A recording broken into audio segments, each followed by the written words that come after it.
Thoughts and prayers with the victims and their families in Parkland, Florida this morning. We do have more now on some of the shootings that have taken place. School shooting this time at Santa Fe High School in Galveston County, Texas. Two 15-year-old students shot to death at Marshall County High School in Kentucky. People heard shots in the hallway.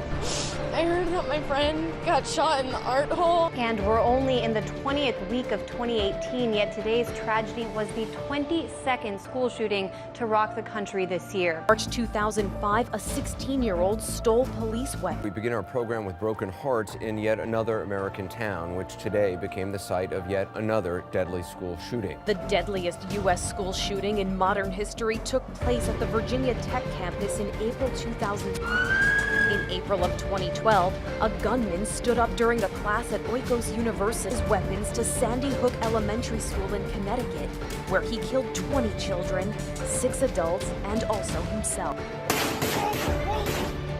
Oh my God!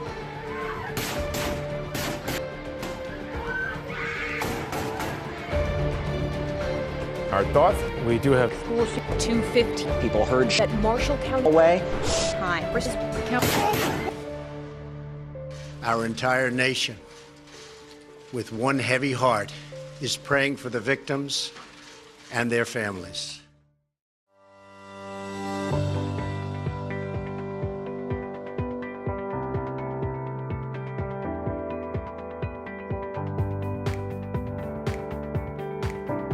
Hello, my name is Brent Grafton. I'm the founder and owner of Tree Plastics here in Evansville, Indiana. We're here today to talk about a project that we have developed to try and make a contribution to solving one of the problems with school shooting. We have discovered that our material, which is plastic lumber that we manufacture, has some very unique responses to being shot with a weapon. We dealt with a company that manufactures blast panels for the U.S. military, panels that will stop bullets and stop shrapnel.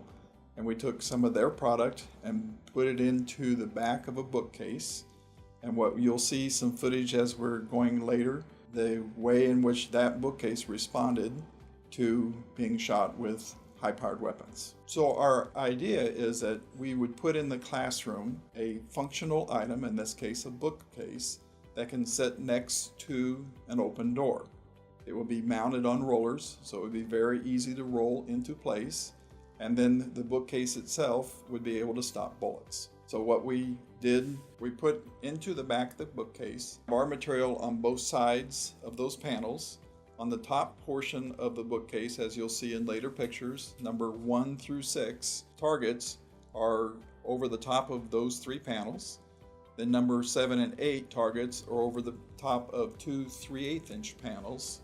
And our experiment was to see how the bookcase with those panels embedded would respond to firepower.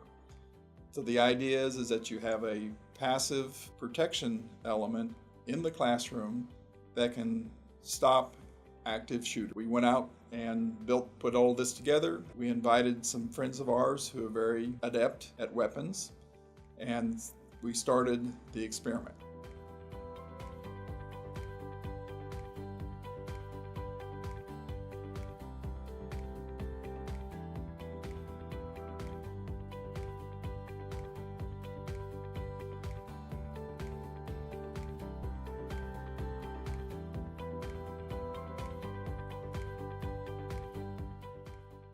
So with the first thing we did is that we fired an M1 rifle, which is a 30-06 size, into panel number 5. Parameters that we use is that the rifles would be shot from 50 feet distance and that the pistols would be shot from 17 feet distance.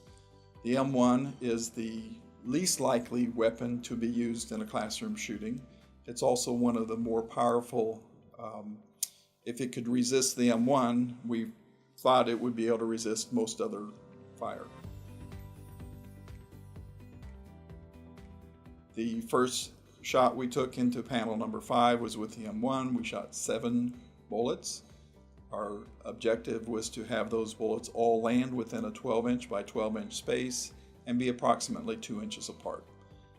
These three are within 2 inches, and you can see on the back where we think maybe one of these actually went all the way, penetrated all the way through, but these guys did not.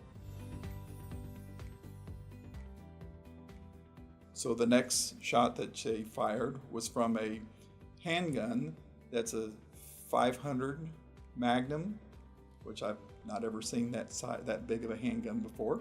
And they fired 5 shots at 17 feet into panel number 4. And as you can see from the pictures, there was no penetration. As a matter of fact, you couldn't even see on the back side of the bookcase that there had been any impact in that area. So the next panel that we shot with an AR-15, which is a weapon that we hear a lot in the news being involved in school shootings. The shooter decided to use a penetrator bullet, which is not quite armor piercing, but it has a little harder tip than what would normally be used for an AR-15. He shot into panel number 6, 6 shots, and again it was not any visible response from the bookcase. It didn't move, there was no puff of smoke, it just absorbed the bullet, and when we went around and looked in the back, there was no visible damage to the back side of the bookcase.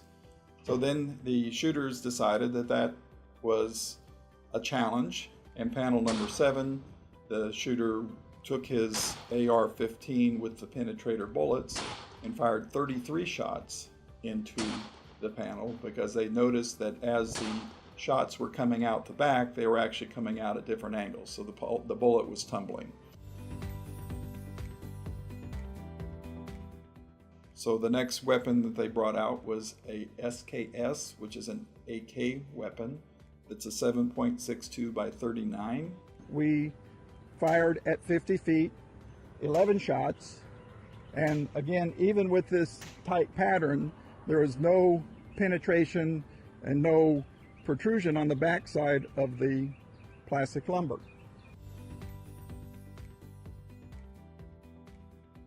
They then brought out a 308, which is also a 7.762 weapon times by 51. And the 308 was shot into panel number 1. So we have this 12 by 12. We have 5 rounds.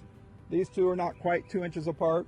And as you'll see on the back side, plastic actually has moved from one of these bullet shots, but it didn't actually penetrate.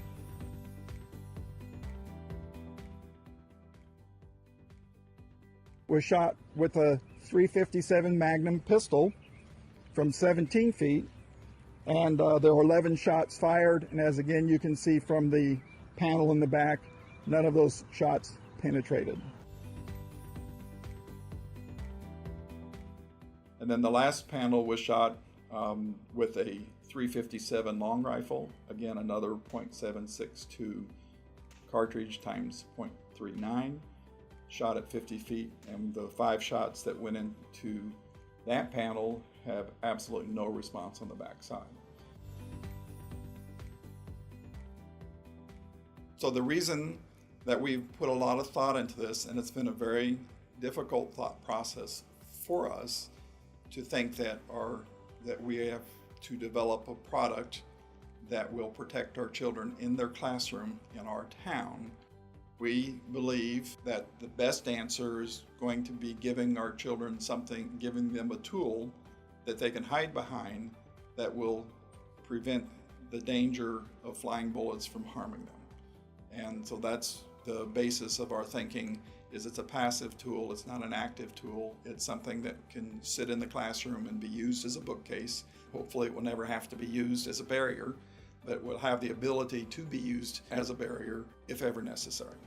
And in conclusion, we think that the experiment of trying to determine whether our material would work in that environment was very successful. We had a lot of very good help. We appreciate all that help. If any of you have any suggestions or any ideas on how we might proceed with this project, we'd like to hear from you. The bookcase itself will be on rollers so that it can be easily moved into place, but the rollers will roll very easily one way. They can be moved sideways, but it takes a lot of effort, and firemen and policemen would know how to do that. Yeah, we just want to say thank you for watching this video.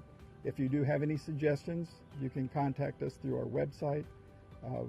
We appreciate our opportunity to make a suggestion on how we might keep our kids safer in their classrooms. Thank you.